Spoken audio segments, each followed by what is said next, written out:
क्रांतिज्योती सावित्रीबाई फुले यांच्या प्रतिमेस पुष्पहार अर्पण करावा।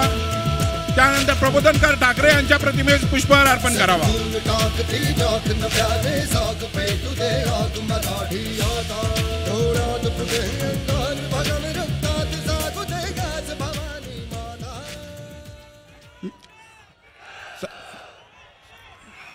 मी या विभागाचे विभागाध्यक्ष चंद्रकांत गोगावले यांना विनंती करतो की त्यांनी राजसाहेबांचा सत्कार करावा।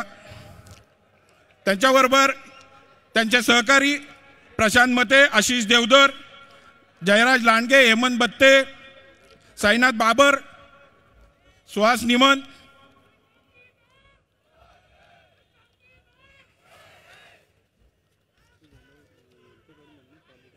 हो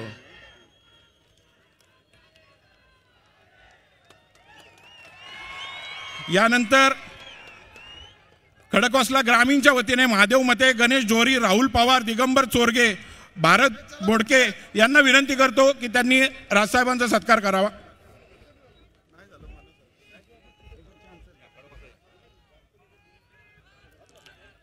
यानंतर माननीय राजसाहेब, या महाराष्ट्राचं नवनिर्माण आपल्या हातूनच घडेल, त्यावेळी या राज्याचा शेतकरी इतका वैभव संपन्न होऊ दे की तेव्हा माझ्या बाळीराजाचा नांगर हा चांदीचा असला पाहिजे। म्हणून आज आपणास महाराष्ट्र नवनिर्माण सेना माथाडी कामगार सेनेच्या वतीने चांदीचा नांगर देऊन आपला सत्कार करण्यात येत आहे।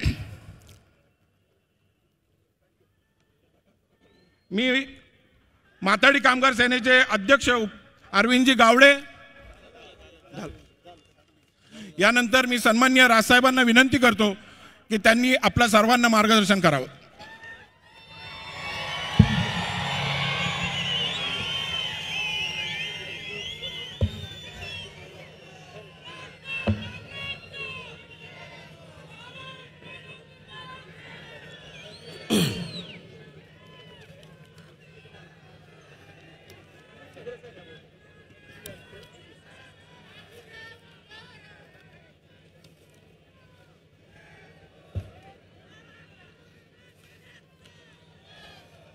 जमलेल्या माझ्या सर्व मराठी बांधवांनो, भगिनींनो आणि मातांनो,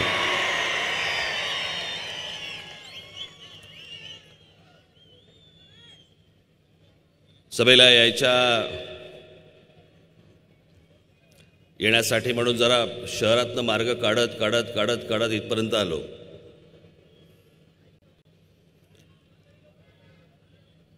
आज देशाच्या 17व्या लोकसभेचा निवडणूक आहे आणि महाराष्ट्रातल्या आणि देशातला आज दुसऱ्या टप्प्याचं मतदान आज पूर्ण झालं। 23 तारखेला तिसरा टप्पा, 29 तारखेला चौथा टप्पा। तेव्हा महाराष्ट्रातलं मतदान तेव्हा पूर्ण होईल 29 तारखेला। आणि माझ्या अजून जवळपास उद्या माझी महाडला सभा आहे आणि त्याच्यानंतर पुढे अजून माझ्या 4 सभा आहेत।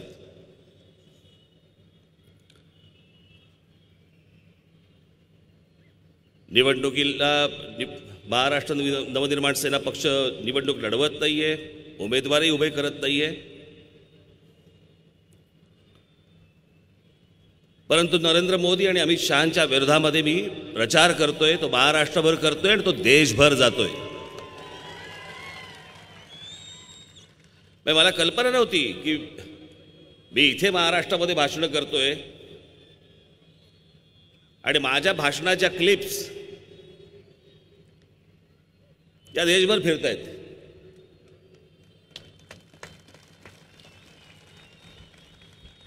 मलाही सुरुवातीला बरं वाटलं, जरा म्हटलं देशाला मराठी कळतंय।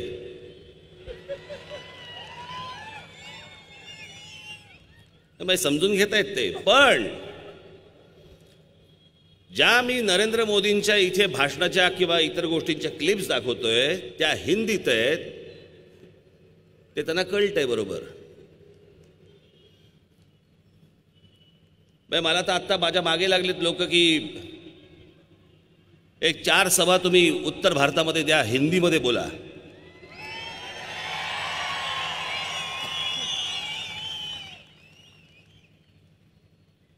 हे आपलं आपलं बरं आहे इथे.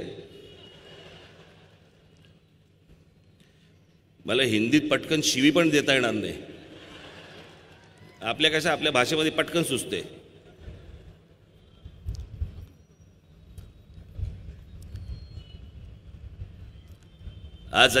आज मी खडकवासल्यामध्ये आलोय. या सगळ्या भागामधनं कधी इथे आल्यानंतर, कधी जाताना येताना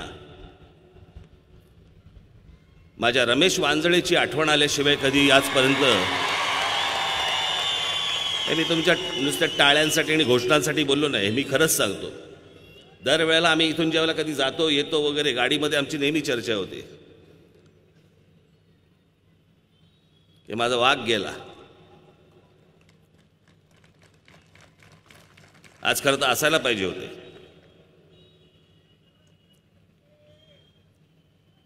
तसं काय तुमचे मतदारसंघ काय असतात मला माहीत नाही, पण तसं पडलं तर म्हटलं पुण्यातच येतो ते.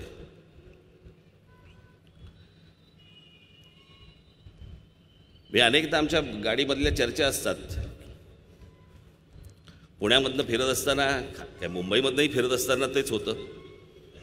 लहानपणी ज्या वेळेला पुण्यामध्ये येत असे, काय टुमदार सुंदर पुणं होतं. सुंदर होतं. मुंबई पण काय सुंदर होती.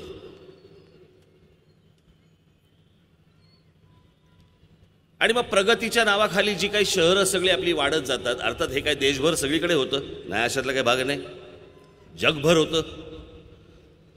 जगातली प्रत्येक शहरं ही सुरुवातीला छोटी असतात, नंतर मोठी होत जातात. पण देश विदेशामध्ये फिरत असताना एक गोष्ट लक्षात येते की त्यांची शहरं ज्या वेळेला प्रगती करतात त्यावेळेला ती प्रगती केल्यानंतर देखील टुमदार राहतात. आमच्या शहरांसारखी बकाल होत नाहीत.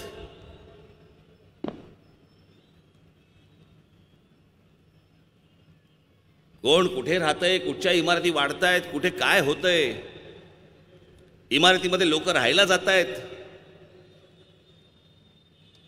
पण रोजच्या काही लागणाऱ्या ज्या काही गोष्टी असतात त्या आजूबाजूला मिळत नाहीत. मग हळूहळू दुकानं येतात, मग हळूहळू सगळ्या गोष्टी येतात, मग रस्ते होतात. असं शहर नाही बसत. परदेशामधली जेव्हा शहरं बसतात त्यावेळेला त्याला एक आकार उकार असतो, त्याला एक टाउन प्लॅनिंग नावाची गोष्ट असते. आमच्याकडे नुसती आपली शहरं आपली बकाल होत जातात, बकाल, दुसरं काही नाही होत. रस्त्यावरची वाहनं वाढतायत, पार्किंगची व्यवस्था नाही, लोकसंख्या वाढतेय, त्या मानाने कॉलेजेस मिळत नाहीत, हॉस्पिटल्स नाहीत, शाळा नाहीत. याला काय टाउन प्लॅनिंग नाही म्हणत. अशी शहरं उभी राहत नाहीत.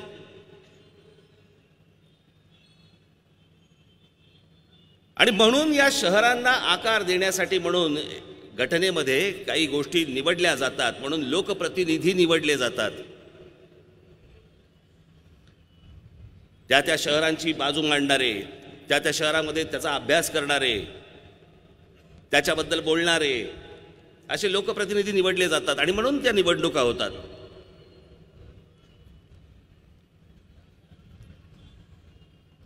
आज या देशाची 17वी लोकसभेची निवडणूक आहे आणि आमच्यासमोर दिसतंय काय, तर शहरं आमची बकाल होत आहेत, आमचं राज्य बकाल होतंय.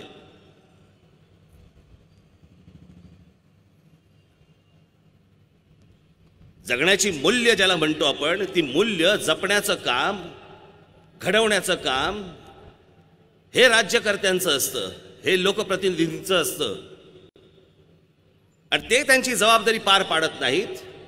नुसता एक राजकारणाचा आपला, निवडणुकीचा आपला एक खेळ करून ठेवतो आपण. आणि तो खेळ करून ठेवल्यावरती हे असंच आयुष्यामध्ये येणार, असंच भोगावं लागणार.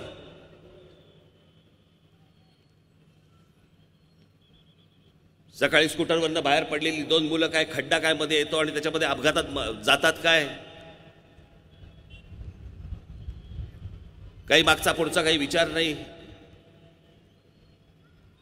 हे चांगले रस्ते देणं, चांगल्या गोष्टी देणं, हे सगळं लोकप्रतिनिधींचं काम असतं, हे राज्यकर्त्यांचं काम असतं. आणि त्याच्यासाठी म्हणून राज्यकर्ते निवडले जातात.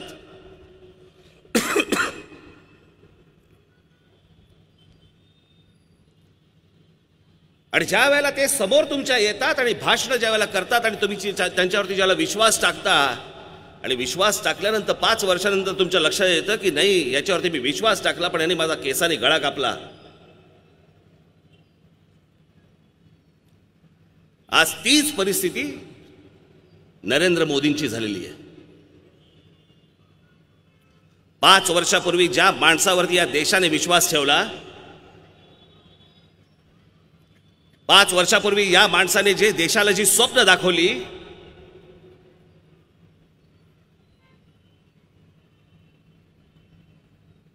निवडणुका व्हायच्या अगोदर ज्या माणसाने काय काय गोष्टी सांगितल्या, या तरुणांना सांगितल्या, देशातल्या तरुणींना सांगितल्या, देशातल्या शेतकऱ्यांना सांगितल्या, देशातल्या कामगारांना सांगितल्या, माझ्या माता भगिनींना सांगितल्या, मी आल्यावरती हे करीन, मी आल्यावरती ते करीन. आणि आज 5 वर्षानंतर ज्या वेळेला परत निवडणुका होत आहेत, हा माणूस त्या स्वप्नांवरती एक चकार शब्द काढायला तयार नाही होत.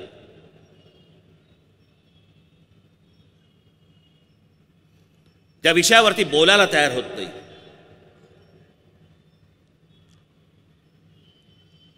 निवडणुकीचा प्रचार भलतीकडेच घेऊन जायचा आहे.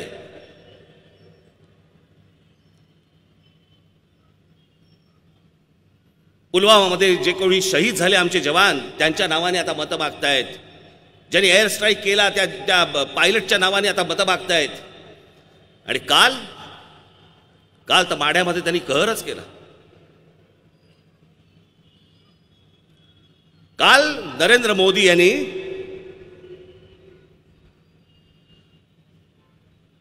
निवडणुका खेळण्यासाठी म्हणून, राजकीय गोष्ट खेळण्यासाठी म्हणून शेवटी स्वतःची जात, आता ते जातीवर बोलायला लागले स्वतःच्या, की मी या जातीचा आहे म्हणून माझ्यावरती हे सगळे अन्याय करतायत, मी या जातीचा, मी खालच्या जातीचा आहे म्हणून माझ्यावरती हे सगळे आरोप करतायत, तुमच्यावरती काय खालच्या जातीचे आहेत म्हणून आरोप करतोय आम्ही.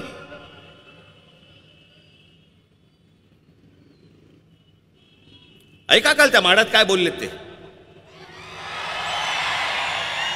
कि जिसका भी नाम मोदी है वो सारे चोर क्यों है? भाइयों बहनों,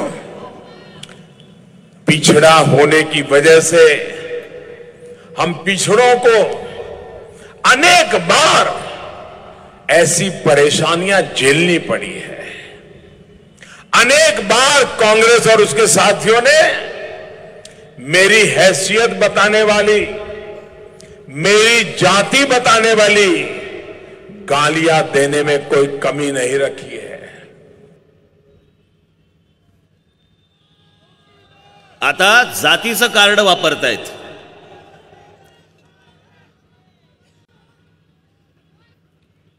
मग माझा नरेंद्र मोदींना माझा प्रश्न आहे की गेल्या 5 वर्षामध्ये या देशामध्ये ज्या दलित बांधवांवरती जे अन्याय झाला, अत्याचार झाला,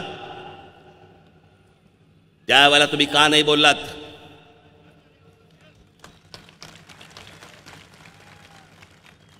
त्यावेळेला ते पिछडी जात या सगळ्या गोष्टी का नाही आणल्या तुम्ही? याच नरेंद्र मोदींच्या, मी तुम्हाला गंमत बघा, या नरेंद्र मोदींच्या गुजरातमध्ये आपल्याकडे काम करणारे असतात, काय त्यांना काय म्हणतात बाळा,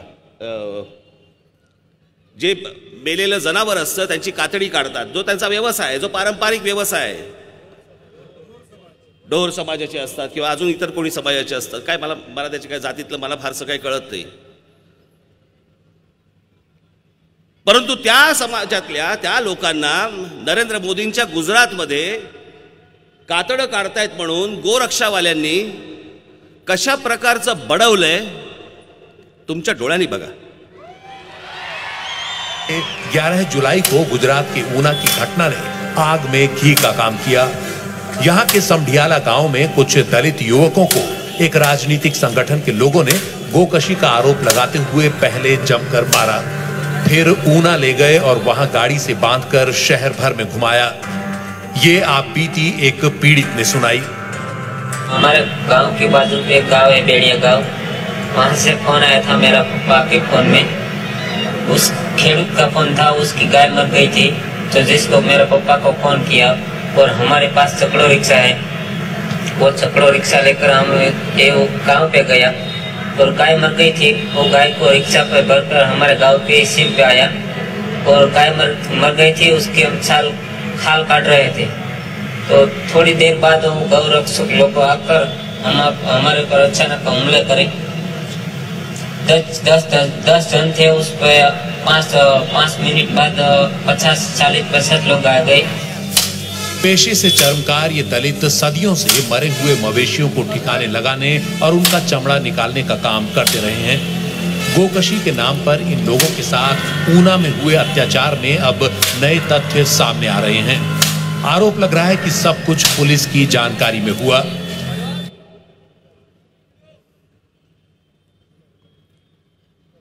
त्यांनी गाय मारली नव्हती, ते जनावर मारत नाहीत, पण ते जनावर मेल्यानंतर त्याचं करायचं काय? त्यावेळेला या लोकांना जेव्हा बोलवतात आणि त्याच्या जेव्हा चामडी काढायला लावतात, त्यांना धरून गोरक्षावाल्यांनी गाय मारली म्हणून बडवले।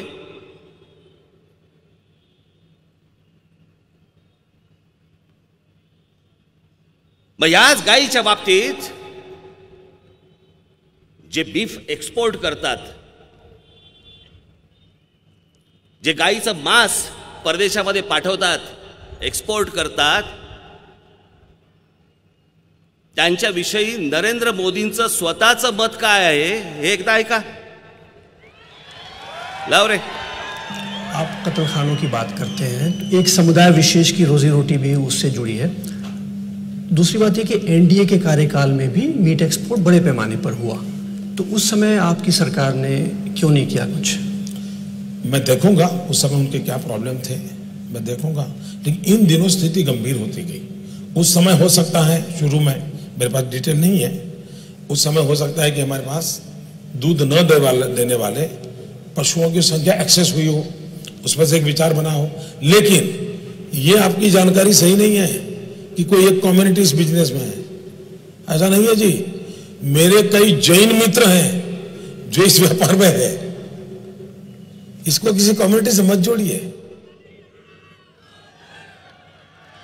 मेरे काही जैन मित्र है जो इस व्यापार में है हे सांगतायत, मग त्यांना का बडवलत? या देशामधली जवळपास 50 ते 60 माणसं ठार मारली गेली। हे सरकार तेव्हा काय करत होतं? नरेंद्र मोदी त्यावेळेला काय करत होते? या गोष्टी थांबवण्यासाठी, वाचवण्यासाठी त्यांना नरेंद्र मोदींनी काय केलं?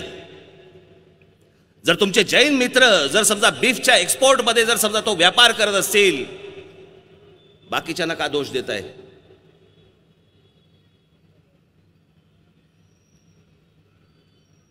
यांच्याकडे कोणत्याही प्रश्नांची उत्तरं नाहीयेत।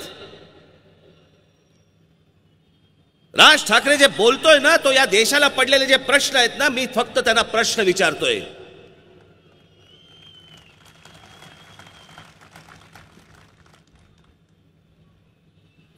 कोणत्या गोष्टीत सुधारणा झाली? मला एकदा एक गोष्ट सांगा मला, कोणत्या गोष्टीत सुधारणा झाली? अमित शहाच्या मुलगा सोडून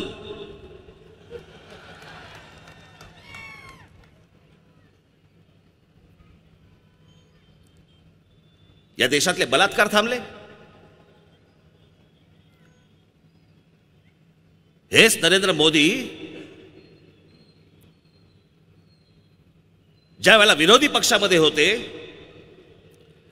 आणि विरोधी पक्षातनं ज्यावेळेला सत्तेमध्ये आले, सत्तेमध्ये आल्यावरती यांची भाषा बदलली।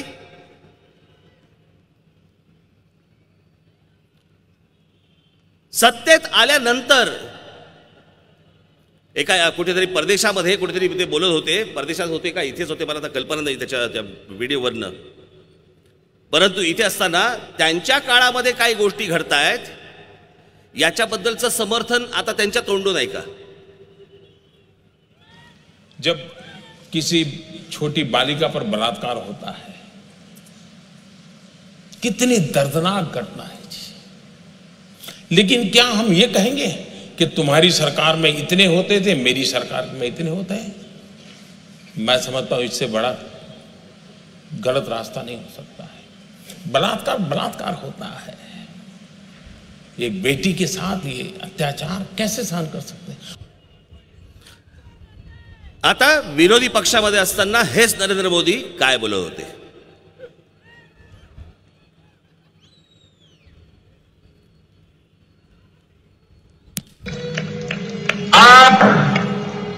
जब वोट करने जाए तब पल भर के लिए उस निर्भया को याद करना जिसके कारण आपको दिल्ली की हर बहन बेटी याद आएगी और तब जाकर के कमल के निशान पर वोट दबाना।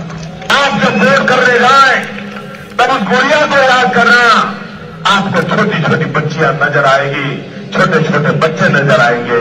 आपका दल उनकी सुरक्षा के लिए, उनके भविष्य के लिए उनको स्मरण करके जाइए, उस गुड़िया को स्मरण करके जाइए, कमल के निशान पर बटन दबाइए और गारंटी लीजिए हमारी किसी गुड़िया पर कभी कुछ होगा नहीं। पुढे लाव.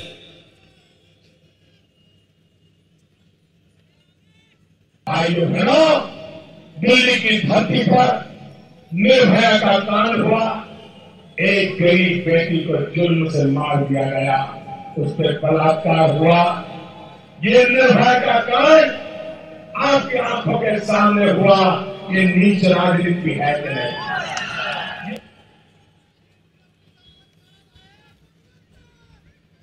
यांच्या काळामध्ये जेव्हा बलात्कार झाले तेव्हा म्हणतात की बलात्काराचं राजकारण करू नका, आणि ज्यावेळेला दुसऱ्या सरकारच्या काळात झाले त्यावेळेला दुसऱ्या सरकारवरती हे बोट ठेवतायत आणि सांगतायत की ती आठवा, निर्भया आठवा आणि कमळावरती बटन दाबा, हे मोदी सांगतायत. तुम्ही राजकारण करताना ह्यांना काहीच नाही वाटलं? या मोदी सरकारच्या काळात 2012ला निर्भया बलात्कार 2012ला झाला. कुठे त्याचे आकडे? 2012ला निर्भया बलात्कार झाला आणि त्यानंतर या देशामध्ये जवळपास 24,922 बलात्कार झाले त्या वेळेला, त्या वर्षी.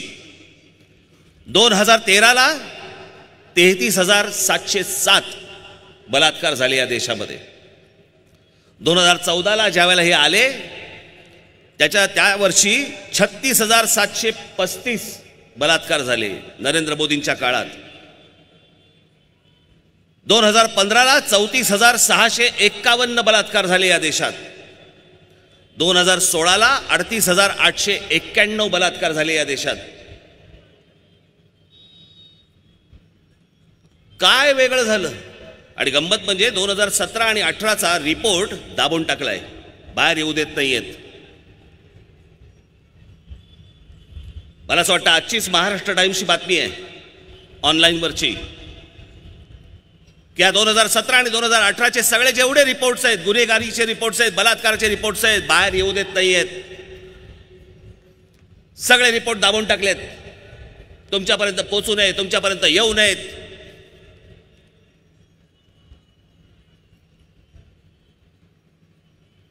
अहो नरेंद्र मोदी, तुम्ही येऊन काहीतरी वेगळं घडवणार होतात ना. जर तेच घडवायचं होतं मग अगोदरचे काय वाईट होते?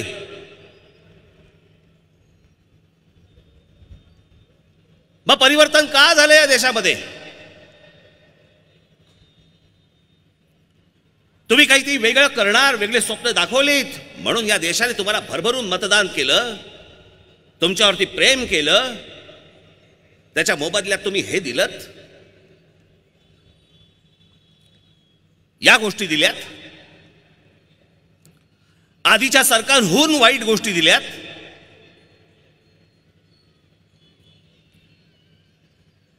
कोणी स्वप्नात देखील विचार केला नसेल असल्या गोष्टी तुम्ही आणल्यात. हा देश पाण्यासाठी तडफडतोय, हा देश नोकऱ्यांसाठी तडफडतोय. या देशात उद्योग यावेत, लोकांच्या मुलांच्या मुलींच्या हाताला कामं मिळावीत याच्यासाठी म्हणून तडफडतोय. आणि आमचे मोदी खर्च कशावरती करतायत? तर गुजरातमध्ये वल्लभभाई पटेलांच्या पुतळ्यावरती 3-3, 4-4 हजार कोटी रुपये खर्च करतायत. या देशाला पुतळ्यांची गरज आहे का? इथे जिवंत माणसं जगवण्यासाठी पैसे मिळत नाहीयेत आणि हे पुतळ्यांवरती 3-3, 4-4 हजार कोटी रुपये खर्च करतायत.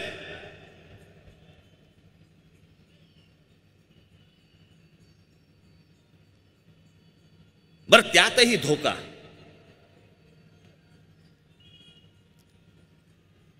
जे शत्रू राष्ट्र म्हणून आमच्या समोर उभं केलं, तुम्हाला आठवत असेल तेव्हा सर्व वर्तमानपत्रांमध्ये आणि चॅनल्समध्ये फक्त तेवढेच बातमी सुरू होती, डोकलाम डोकलाम डोकलाम. डोकलाममध्ये चीनचं सैन्य घुसलेलं आहे, सैनिक तिकडे घुसलेले आहेत, आपली लोक तिकडे गेलेली आहेत, एअरफोर्स तयार झालेलं आहे, आपली लोक आता युद्धाच्या तयारीत आहेत, तिकडनं सगळी माणसं चायनामधनं येत आहेत, त्यांची शस्त्र घेऊन त्यांचे सैनिक येत आहेत, आता कोणत्याही क्षणी युद्ध घडेल, असं जे वातावरण ज्या प्रकारे उभं केलं गेलं. पहिली गोष्ट म्हणजे डोकलाम हे भूतानमध्ये येतं. अर्थात भूतानची जबाबदारी आपल्यावरती असल्यामुळे तर ठीक आहे, आपण ते गोष्ट करणं स्वाभाविक आहे. मग जर समजा चीन हा आपला, आणि मग त्यावेळेला एक वातावरण उभं केलं गेलं की चीनी कपडे घेऊ नका, चीनी काय वस्तू मिळत असतील त्याच्यावरती बहिष्कार टाका.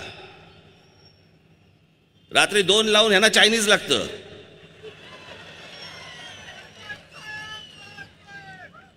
बाकी सगळं बंद करा, आपल्या नाक्यावरची चायनीजची गाडी राहिली पाहिजे. सगळ्या चीनी वस्तूंवरती बहिष्कार टाका, चीनी वस्तूंवरती या गोष्टी करा, सगळं करा. हे आपले शत्रू आहेत, ते आपल्यावरती येत आहेत. वल्लभभाई पटेलांचा पुतळा कुठून बनवून आणलात? वल्लभभाई पटेलांचा पुतळा त्याच्या अगोदरच जर समजा तुम्ही चायनामध्ये बनवायला दिलेला होतात, नाटका कशाला करताय? तुमचे संबंध तुम्ही सगळे बरोबर व्यवस्थित ठेवणार, तुमच्या मतांसाठी म्हणून या सगळ्या गोष्टी उभ्या करणार. निवडणुकीच्या तोंडावरती असल्या कोणतरी गोष्टी उभ्या करायच्या, निवडणूक झाली की तो विषय संपला.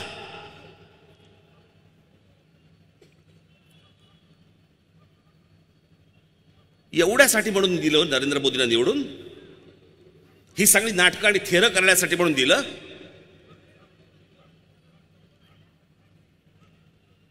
एके रात्री काय झटका काय आला आणि नोटा काय बंद करून टाकल्या.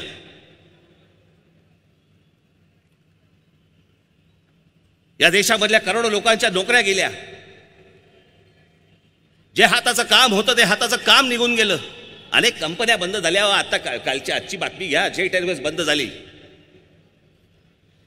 गेले इतकी वर्षाची कंपनी चालू होती या देशामध्ये, ती कंपनी बंद झाली. आज त्या कंपनीमध्ये काम करत असलेल्या लोकांचं हजारो लोक आहेत, हजारो काय लाखो लोक आहेत. काय झालं आज? काय नाही, हातावर हात ठेवून बसलेत.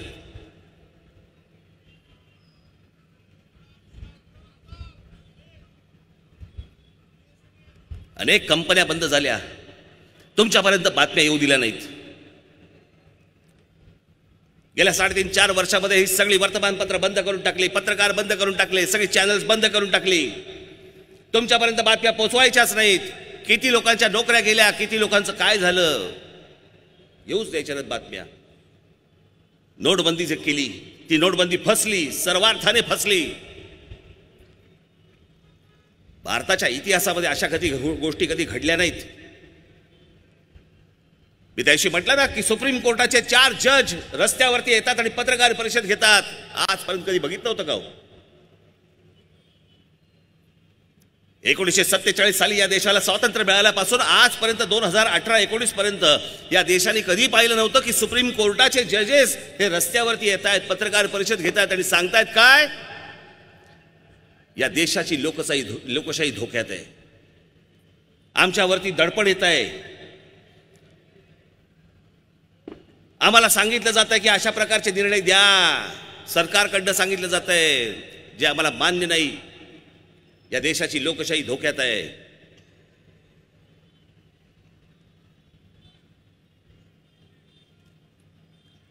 RBI, reserve bank of India, आज ते सांगतायत त्याचे 2 गव्हर्नर काय साधी पोस्ट आहे का हो? जे पैसे तुमच्या खिशामध्ये असतात ना, त्या खिशावरती असलेल्या पैशावरची जी सही आहे ना, ती त्या आरबीआय गव्हर्नरची असते. तो गव्हर्नर जो विश्वासातला, त्याचे 2 गव्हर्नरनी राजीनामे दिले की हे सरकारचं जे काही आमच्यावरती दडपण येत आहे, आम्ही त्यांची कामं करू शकत नाही. 2 गव्हर्नरने राजीनामे दिले असं भारताच्या इतिहासात आजपर्यंत कधी झालं नाही. हे मोदींच्या काळात होते. असे कोणत्या गोष्टी तुम्ही मागितल्या होत्यात? हे आता जे शेवटचे उर्जित पटेल ज्यांनी राजीनामा दिला त्या उर्जित पटेलांना त्यांनी सांगितलं होतं आम्हाला रिझर्व्ह मधले, म्हणजे कुठचे तुमचे पैसे रिझर्व्ह मधले, की उद्या जर समजा या देशातल्या बँका जर समजा अडचणीत आल्या तर त्यांच्यासाठी म्हणून ठेवलेले काही असतात पैसे, हे रिझर्व्ह मधले पैसे, त्यातले 3 लाख कोटी रुपये आम्हाला पाहिजेत म्हणून सांगितलं मोदींनी. उर्जित पटेलने सांगितलं आम्ही देऊ शकत नाही, करू शकत नाही. तो माणूस बिचारा राजीनामा देऊन मोकळा झाला, वेगळा झाला. आणि मग परत स्वतःच्या कोणतरी मर्जीतला एक माणूस तिकडे आणून बसवल्यानंतर त्याच्याकडनं आता 28-27 हजार कोटी का 28,000 कोटी रुपये रिझर्व्ह बँकेतनं बाहेर काढले. कशासाठी काढलेत? कोणाला द्यायला काढलेत? जर सरकारकडे पैसे नाही आहेत, नोटबंदीमुळे तुमचा जर समजा रेव्हेन्यू संपलाय, तुमच्या जीएसटीमुळे रेव्हेन्यू गेलाय, देशाकडे पैसे येत नाही आहेत, तुमच्याकडे जर पैसेच नाही आहेत, तुम्हाला जर रिझर्व्ह बँकेमधून जर पैसे काढावे लागत असतील, मोदी तुम्ही युद्ध कोणाच्या जीवावरती करणार होतात? कुठे होते तुमच्याकडे पैसे? मग या देशाला मूर्ख का बनवलं? युद्ध सदृश परिस्थिती का निर्माण केली? आणि हे मी 4 वर्षापूर्वी सांगितलं होतं. 4 वर्षापूर्वी बोललो होतो की 2019च्या निवडणुकीच्या तोंडावरती नरेंद्र मोदी युद्ध सदृश परिस्थिती निर्माण करतील, आणि ती त्यांनी केली.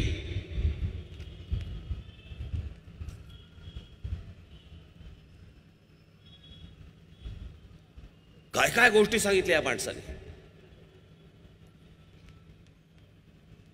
कशाला काही संबंध नाही. तुमच्या गेल्या मागच्या निवडणुकीच्या जाहीरनाम्यात गोष्ट नाही. सत्तेत आल्यानंतर वाटतंय ना काय बुलेट ट्रेन आणू म्हणे.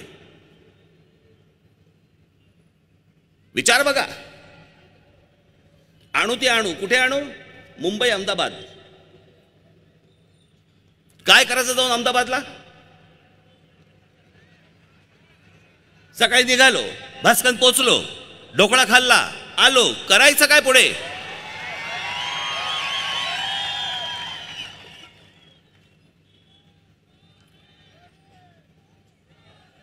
आणि त्याच्यावरती परत म्हणतायत काय?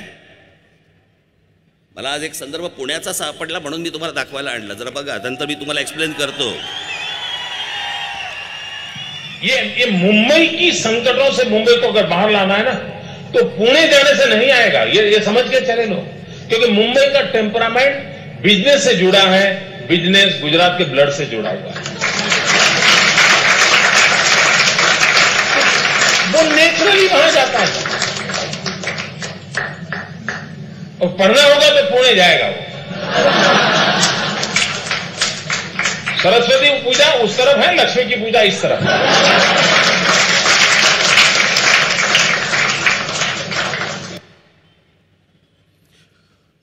आता मला ह्या प्रश्नाचं उत्तर नरेंद्र मोदींनी द्यावं.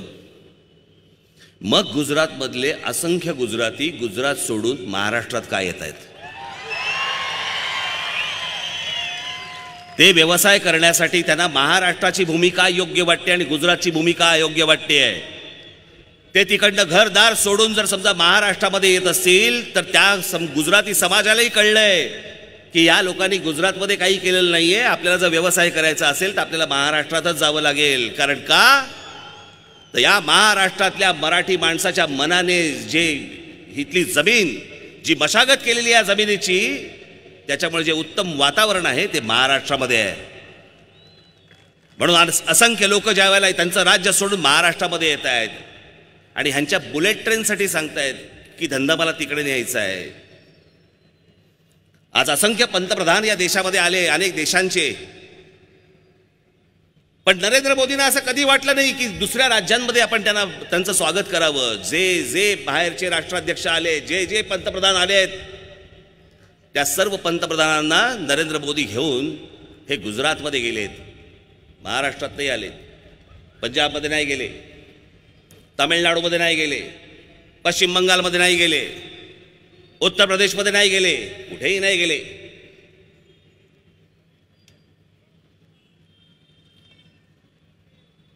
काय कमवलत काय तुम्ही? काय मिळवलत काय तुम्ही?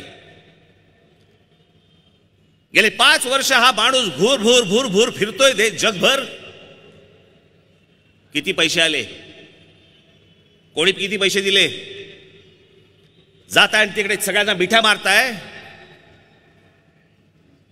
पण त्या मिठीतनं आलं काय, या देशाला मिळालं काय? आज देशातल्या सगळ्या संस्था सांगतायत, वित्तीय संस्था सांगतायत की हा देश डबघाईला आलाय, हा अजून खाली जाणार. या नरेंद्र मोदींनी जे निर्णय घेऊन ठेवलेत याच्यामुळे देश रसातळाला जाणार.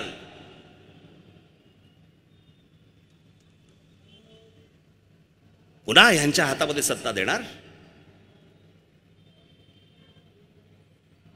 आणि आज जो माणूस जेवढ्या योजना म्हणून सांगितल्या आम्हाला, मेक इन इंडिया ज्याच्यात तरुण उभे राहतील, स्टार्टअप इंडिया ज्याच्यात तरुण तरुणी उभे राहतील, काय झालं त्या योजनांचं? अहो नरेंद्र मोदी त्याच्याबद्दल का नाही बोलतात तुम्ही? का नाही या देशाला सांगतात काय झालं त्या योजनांचं? स्वच्छ भारतच्या नावाखाली टॅक्स गोळा करताय.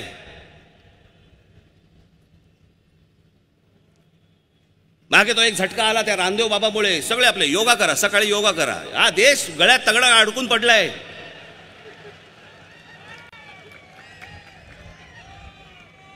चला तगडी काढायची कशी कळत नाही अजून.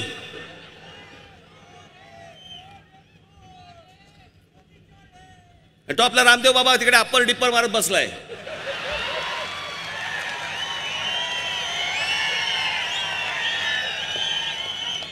आता कुठेच दिसत नाही. बाकी त्या अण्णा हजारेंच्या आंदोलनामध्ये बाईचे कपडे घालून पळत सुटला होता. योगा बिगा चांगला करतो माणूस, योगा पुरता ठीक आहे. एका माणसाचा धंदा एकदम अचानक 5 वर्षामध्ये हजारो कोटीचा धंदा होतो कसा, झाला कसा? आज भारतीय जनता पक्षाकडे एवढे पैसे आले कुठून? निवडणुकीच्या तोंडावरती हे हजारो कोटी रुपये जे वाटतंय आज भारतीय जनता पक्ष, आले कुठून पैसे तुमच्याकडे? गुजरातची निवडणूक झाली, कर्नाटकची निवडणूक झाली, मध्य प्रदेश झाला, राजस्थान झाला, इतर अनेक राज्यांमधल्या निवडणुका झाल्या, आले कुठून पैसे?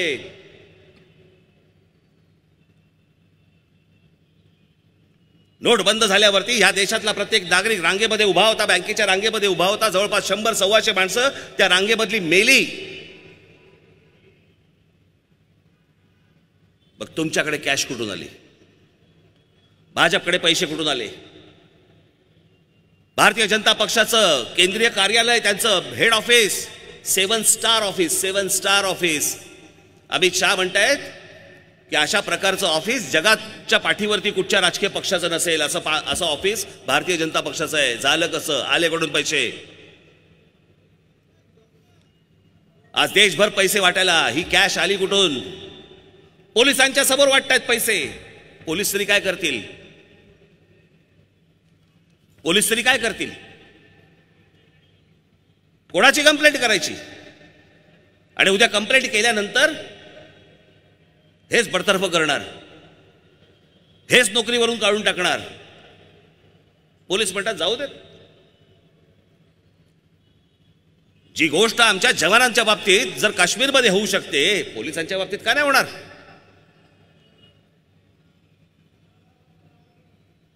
काल साताऱ्यामध्ये सांगितलं मी, या काश्मीरमध्ये एक घटना अशी घडली की तिथे ज्या रस्त्यावरती आपले जवान म्हणजे आपली आर्मी, CRPF हे बॅरिकेड्स टाकतात आणि तिकडे चेकिंग होतं, गाड्यांचं चेकिंग होतं, त्याला चेकपोस्ट म्हणतो ना आपण. असे 3 बॅरिकेड्स होते. एक गाडी आली, त्यांनी पहिलं बॅरिकेड उडवलं, पुढे गेले, त्यांनी थांबवलं, तिकडे थांबला नाही. पुढच्या बॅरिकेड पाशी गेला, ते उडवलं, तिथेही नाही थांबला तो माणूस. आतमध्ये 2-3 माणसं होती. तिसऱ्या बॅरिकेडच्या इकडे त्या जवानांनी आमच्या थांबवलं, तो थांबला नाही. तिसरं बॅरिकेड उडवलं, उडवल्यावरती आमच्या जवानांनी फायरिंग केलं, त्याच्यामध्ये ती माणसं मेली. आमच्या जवानांनी काय करायला पाहिजे होतं? जे केलं ते योग्यच केलं. जिकडे गाड्या चेक केल्या जातात, चेक पोस्ट आहे, तिकडे गाडी थांबवणं त्यांचं कर्तव्य आहे. त्यांनी न थांबवता त्या चेकपोस्ट समजा उधळल्या तर आमच्या जवानांनी काय करायला पाहिजे? त्यांनी केलं ते योग्य केलं, त्यांनी शूट केलं. त्यांनी त्याचं कर्तव्य बजावल्यानंतर नरेंद्र मोदी सरकारने काय केलं, नरेंद्र मोदींनी काय केलं, त्यांच्यावरती केसेस टाकल्या, त्यांना बडतर्फ केलं. ते जे चेक पोस्ट होते ते काढून टाकले. त्यावेळेला त्या महबूबा मुफ्ती बरोबर यांची युती होती आणि त्या आमच्या जवानांवरती केसेस टाकल्या, केसेस. आणि त्या केसेस टाकल्या हे आमचे पंतप्रधान अभिमानाने सांगतायत. ऐका, लावर ते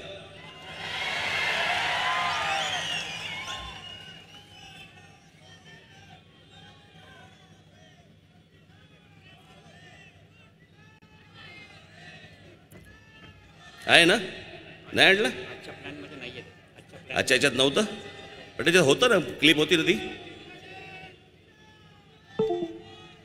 2 मिनिट बघ, समाधान जरा चेक करू देत.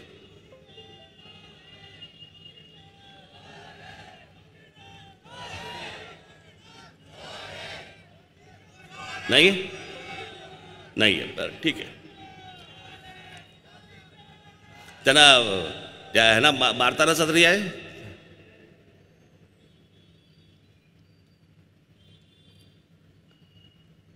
सैनिकांना मारतानाच आहे.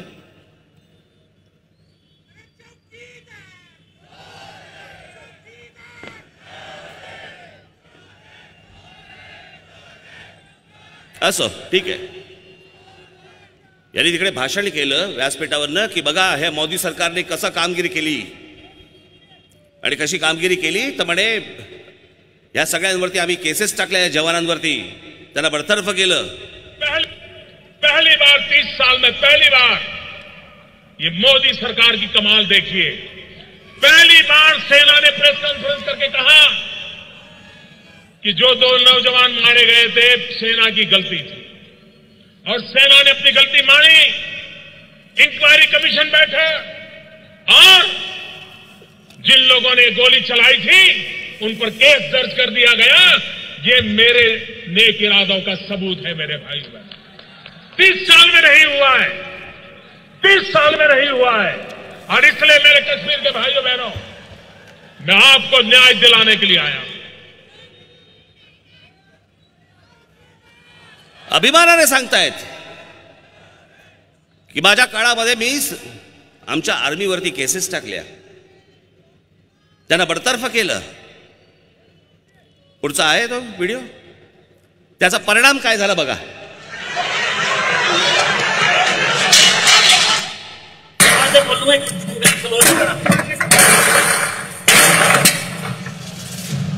या आमच्या आर्मीच्या जीप्स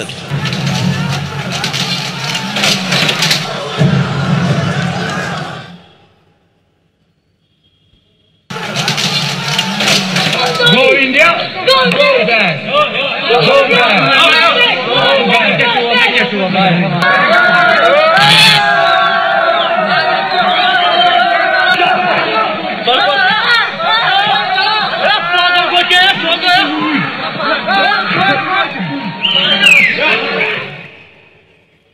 आमच्या जवानांना मारतायत. आमच्या जवानांच्या हातामध्ये शस्त्र असून देखील ते काही करू शकत नाहीयेत. का? काही केलं बडतर्फ करतील, केसेस टाकतील. ही आमच्या जवानांची परिस्थिती करून ठेवली होती या माणसांनी. जिकडे लक्ष द्यायला पाहिजे तिकडे लक्ष दिलं गेलं नाही. या देशामध्ये पैसा आणायला पाहिजे होता, या देशासाठी पैसा आणायला पाहिजे होता, तिकडे लक्ष दिलं नाही. पण या देशाचा तुमचा आमचा पैसा, बँकांमधला पैसा जो ज्या लोकांनी लुटला, जे परदेशात गेले, निघून गेले, हे नरेंद्र मोदींच्या काळामध्ये निघून गेले. मी फक्त आता माझ्याकडे फक्त काही जणांची एक यादी आली आहे. नुसते फक्त त्यांचे पैशांचे आकडे वाचून दाखवतो तुम्हाला मी. फक्त त्यांचे आहेत, आहे का रे त्याचं. विजय मल्ल्या 9,000 कोटी. आता गब्बत बघा, हा व्यवसाय करत होता माणूस.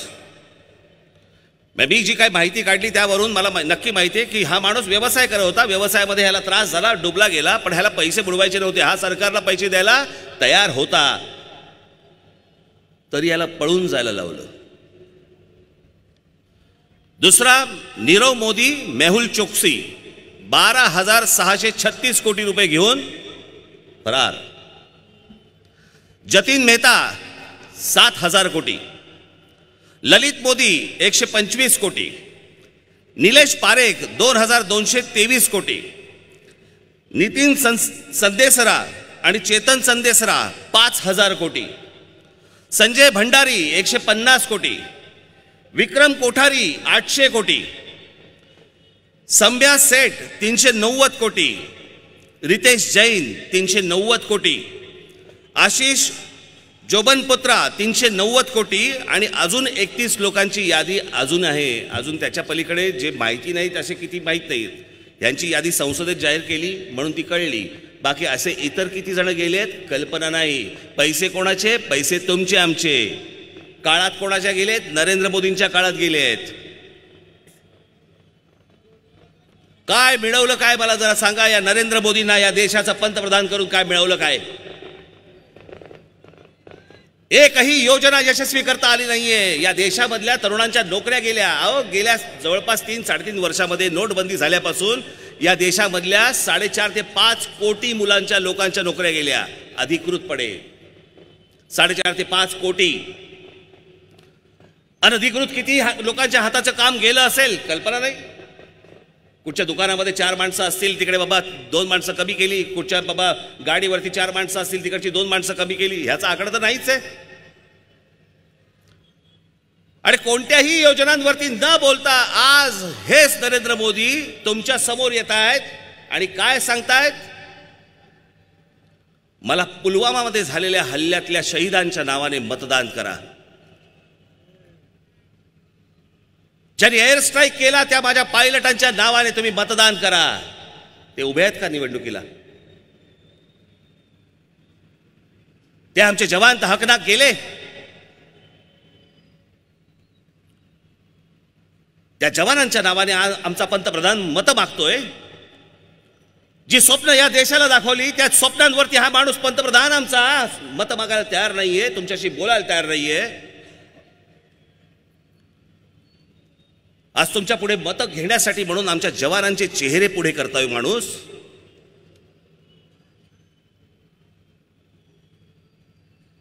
काय त्यांच्या भाषणामध्ये ते स्वतःहून काय बोलतात ऐका. मैं आपसे कहना चाहता हूं मेरे देश के फर्स्ट टाइम वोटर को, आप भी संकल्प कीजिए कि पहला वोट आपका जो आपके जीवन की ऐतिहासिक घड़ी है, आपके जीवन पर याद रहेगा कि पहला वोट कब डाला, कहां डाला, कौन सा चुनाव था, किसको डाला. ये जीवन भर याद रहने वाला है. हर किसी को पहली घटना याद रहती है. मैं जरा कहना चाहता हूं मेरे फर्स्ट टाइम वोटरों को, क्या आपका पहला वोट पाकिस्तान के बालाकोट में एयर स्ट्राइक करने वाले वीर जवानों के नाम समर्पित हो सकता है क्या? मैं मेरे फर्स्ट टाइम वोटर से कहना चाहता हूं कि आपका पहला वोट पुलवामा में जो वीर शहीद हुए उन वीर शहीदों के नाम आपका वोट समर्पित हो सकता है क्या?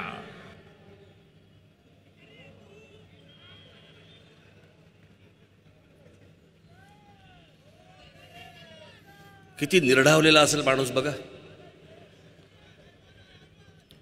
की आमच्या जवानांच्या नावाने मतं मागायची वेळ आली या माणसावरती 5 वर्षानंतर. आणि याच माणसाच्या मनात मी माझ्या सभेमध्ये हे दाखवतो मुद्दामून दाखवणार की या माणसाच्या मनात आमच्या जवानांबद्दल काय प्रेम आहे आणि काय आस्था आहे ते एकदा बघा. सेना में एक जवान जितना साहस करने का ताकत रखता है ना, उससे ज्यादा साहस करने का ताकत व्यापारी रखता है. सेना में एक जवान जितना साहस करने का ताकत रखता है ना, उससे ज्यादा साहस करने का ताकत व्यापारी रखता है. आमच्या जवानापेक्षा या देशाचा व्यापारी जास्ती साहसी आहे म्हणतात.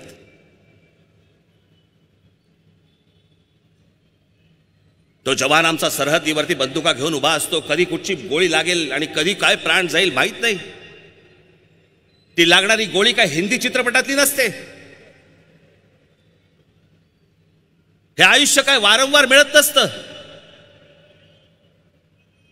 कोणाचा पुनर्जन्मावरती विश्वास असेल किंवा नसेल, परंतु एकदा ती हाकणार तो गेला की गेला. नंतर त्याच्या परिवाराकडे कोणी बघायला तयार होत नाही. आणि त्याच्या साहसापेक्षा या देशातला व्यापारी जास्ती साहसी आहे म्हणून हा माणूस सांगतोय. व्यापारी व्यापाराचं काम करत असतो, पण या माणसाच्या मनामध्ये आमच्या जवानांबद्दल काय किंमत आहे ती या एका वाक्यातनं कळते. त्याच्यावरती आत्ता 15 एप्रिलला हेच नरेंद्र मोदी एका टेलिव्हिजन इंटरव्ह्यूवरती बोलताना म्हणतायत की आत्महत्याग्रस्त शेतकऱ्यांचा जर समजा निवडणुकीला मुद्दा होऊ शकतो तर शहीद जवानांचा का नाही होऊ शकत. काय माणूस आहे, विचार करा.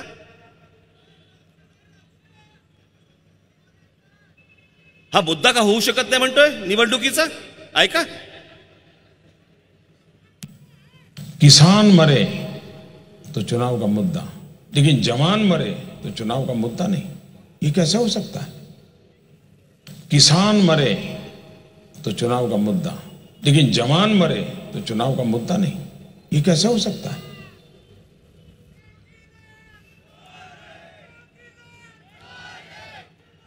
या माणसाला कोणाबद्दलही आस्था नाही, प्रेम नाही, काही नाही. मी माझ्या गुढीपाडव्याच्या सभेमध्ये म्हटलं होतं ना, मला कोणाच्या वैयक्तिक आयुष्यामध्ये कोणाच्या डोकावायची माझी इच्छाही नसते, गरजही नसते, मला काही आवश्यकताही नाही त्या गोष्टींची. या माणसाने ती गोष्ट सार्वजनिक केली म्हणून मी ती गोष्ट बोललो गुढीपाडव्याच्या सभेमध्ये. वर्षातनं एकदा वाढदिवसाला हा माणूस जाऊन स्वतःच्या आईला भेटतो, तोही मीडिया घेऊन, फोटोग्राफर्स घेऊन जाऊन नमस्कार करताना मीडिया घेऊन. माझी आई पण माझ्या घर बरोबर राहते हो, घरी बाजूच्या खोलीत राहते. जाऊ का घेऊन? या ना आई, आलोय ग.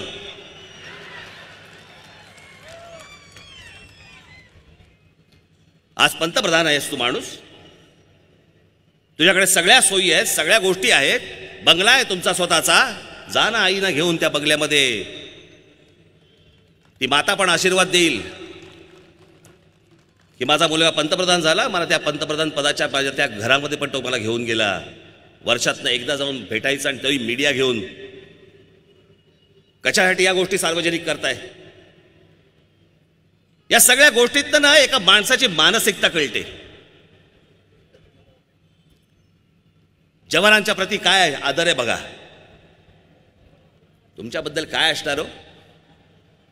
शहीद झालेल्या जवानांचा मुद्दा का नाही निवडणुकीचा होऊ शकत हे विचारणारा माणूस जिवंत असलेला तुम्हाला कोण विचारतोय? मी म्हणून हा जो प्रचार करतो यांच्या विरोधामध्ये ना, ही माणसं जर बाबानं परत निवडून आली ना, गुलाम बनवून टाकतील तुम्हाला, गुलाम. ही संपूर्ण निवडणूक ही ज्या वेळेला तुमचं मतदान असेल त्यावेळेला लक्षात ठेवा की हे नरेंद्र मोदी आणि हे अमित शाह ही दोन माणसं पुन्हा राजकीय क्षितिजावरती दिसता कामा नयेत.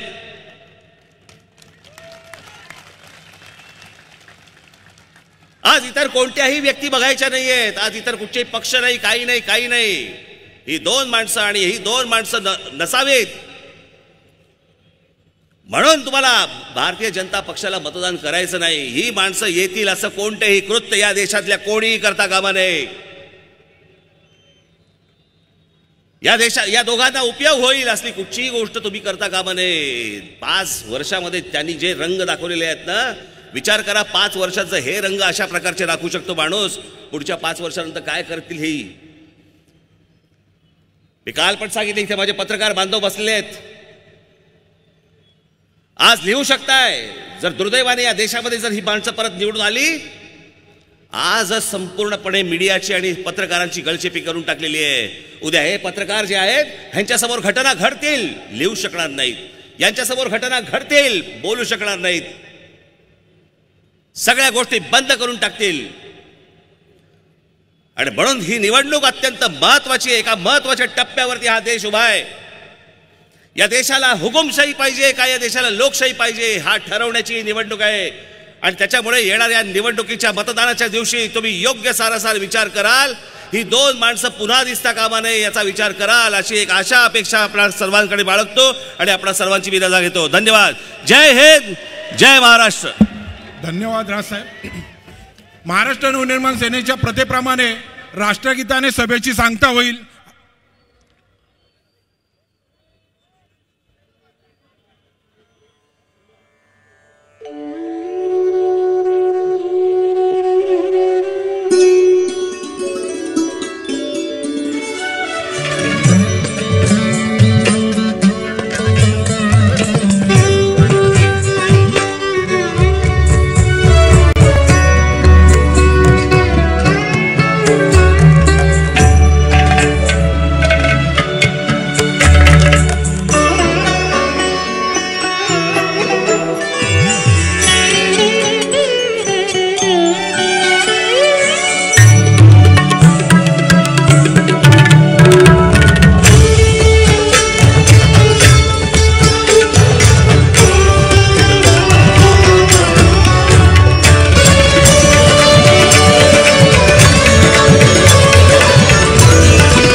माझी सर्वांना नम्र विनंती आहे की इथे ज्या माता भगिनी इथे आलेल्या आहेत त्यांना जाण्यासाठी सर्वप्रथम आपण सर्वांनी रस्ता करून द्यावा. धन्यवाद. सर्वांना विनंती आहे,